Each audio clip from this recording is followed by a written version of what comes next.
पुण्यातल्या लोहगाव परिसरामध्ये बिबट्या जो आहे तो याच परिसरामध्ये आढळून आलेला होता। मात्र त्यानंतर अग्निशमन दलाची टीम जी आहे ती घटनास्थळावरती दाखल झाली आणि त्यानंतर बिबट्याचा शोध जो आहे तो सुरू झाला।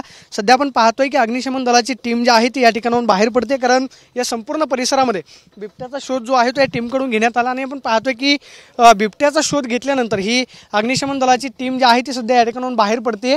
संपूर्ण परिसरामध्ये रेस्क्यू ऑपरेशन जे आहे ते या टीमकडून करण्यात आलेलं होतं। इथल्या स्थानिकांचं म्हणणं आहे की गेल्या 4 दिवसांपासून बिबट्या जो आहे तो या परिसरामध्ये फिरतोय, त्यामुळे एक भीतीचं वातावरण जे आहे त्या परिसरामध्ये निर्माण झालेलं होतं। मात्र जवळ आपण पाहतो की हा सगळा जंगलाचा परिसर आहे, त्यामुळे या परिसरामध्ये रेस्क्यू करणं खरं तर मोठ्या प्रमाणावरती अवघड होतं, कारण बिबट्या एका ठिकाणी थांबेल याची शाश्वती नाही।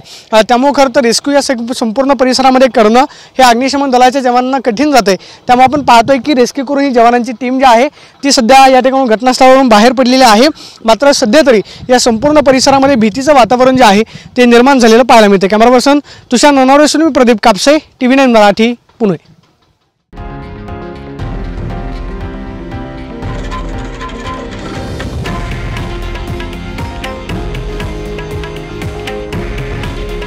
हे आहे देशातील नंबर 1 न्यूज नेटवर्क आणि आपण पाहत आहात TV9 मराठी। काळजी तुमची, हित महाराष्ट्राचं।